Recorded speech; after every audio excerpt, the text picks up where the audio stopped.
Some of us heard that Brexit was coming months ago and that Mike Pompeo would be the 70th Secretary of State. C'est moi, I admit it was me. Now that's happened, what's it mean? To help us figure that out, I turn to Dr. Kori Schake. She's the Deputy Director General of the International Institute for Strategic Studies. She was a distinguished fellow at the Hoover Institution and is the editor, along with Secretary of Defense James Mattis, of the book Warriors and Citizens, American Views of Our Military.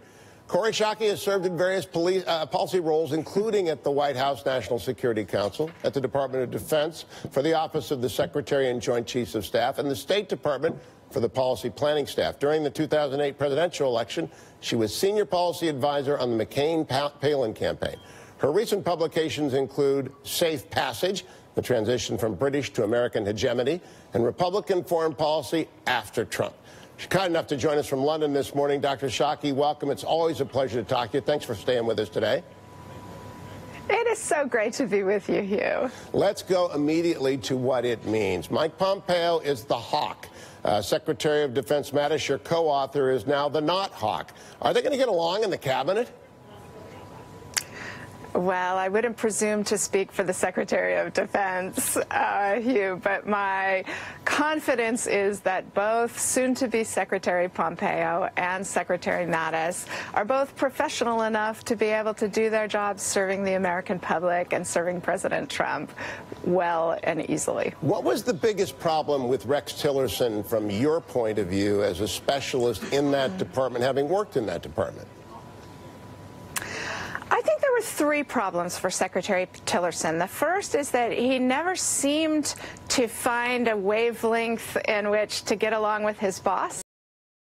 And that's really important. The interpersonal relationships of cabinet members actually have a lot to do with how policy comes out. And I think Secretary Tillerson always struggled with that.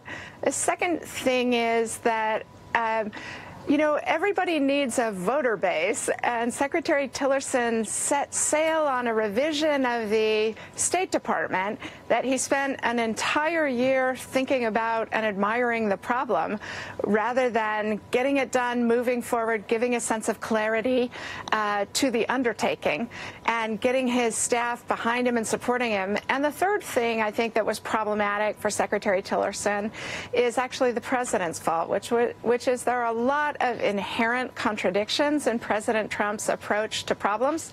Just to use one example, the way that the president undercut our military relationship with South Korea in the last couple of days, as we are on the eve of negotiations with North Korea about their nuclear program.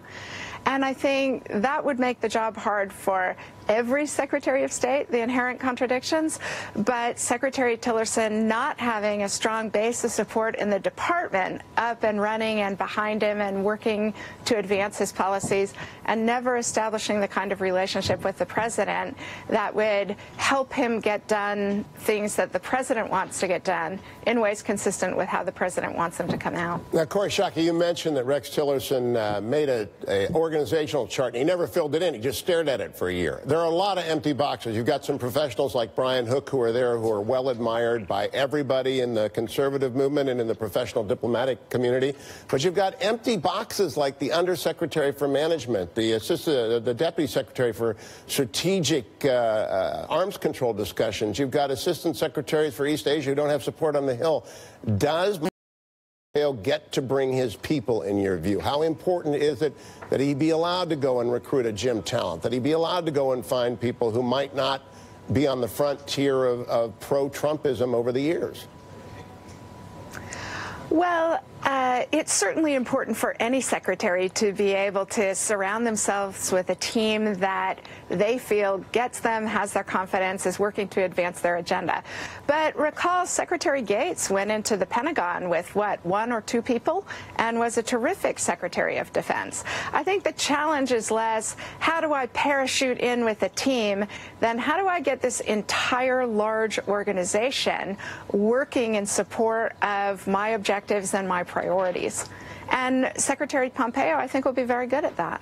Secretary Pompeo told me in my first interview for this show that not a conversation goes by, and he has often talked to the president 4 or 5 times a week, that North Korea doesn't come up. When you view the Pompeo ascension at the Department of State, do you think that makes it more or less likely that we come to the punch in the nose, that we actually come to blows with North Korea, or do we in fact have a diplomat who got the president ear and can talk him into a different approach? Well, I think whether we go to war on the Korean Peninsula has first and foremost to do with the actions of North Korea, because they're the ones who are creating this crisis. But second, I think President Trump, as the only elected official in this administration, he's going to be the one who sets policy, and he's set policy on all of the important issues, including North Korea so far. So I wouldn't expect that Secretary Pompeo would make war more or less likely. I think that rests in the White House. All right, now let me focus in on the National Security Advisor, about whom there's been a lot of speculation. H.R. McMaster, considered one of the great intellectuals of the American military establishment. You write a lot about the American military establishment. Do you think he is moving on? And if so, do you welcome a John Bolton, or do you want another low-key, say, a Stephen Hadley type in that job? Well, I think the National Security Advisor has 3 principal functions. First, to understand and advance the president's agenda throughout the policies that the government takes up. Second, to do the coordination among the departments to make sure that we don't just have a military strategy, we have a policy of economic and political and intelligence strains of operations that all add up to support the president's objectives. And the third thing that the National Security Advisor does is be the president's personal staff, to prepare the president for meetings with foreign leaders and all of those interactions. President Trump's difficult to staff because he moves around a lot. He keeps his Twitter finger ready, and so that's going to be challenging for anyone, I think. And it looks as though it was challenging for Lieutenant General McMaster. Last question, Schake. There is always a first among equals. I don't care where they sit around the table, there's always a first among equals. Is that Secretary of Defense Mattis now, or is it going to be Mike Pompeo? I wouldn't presume to know the answer to that. I think the Secretary of State has traditionally been the senior member of the cabinet, and one of the things I admire very much about the way Secretary Mattis has done his job is how much he has emphasized that diplomacy needs to lead on American policies, and that our defense policy is a supporting element of our broader diplomatic approach and our broader political strategy set by the White House. Dr. Schake, always good to talk to you. Thank you so much.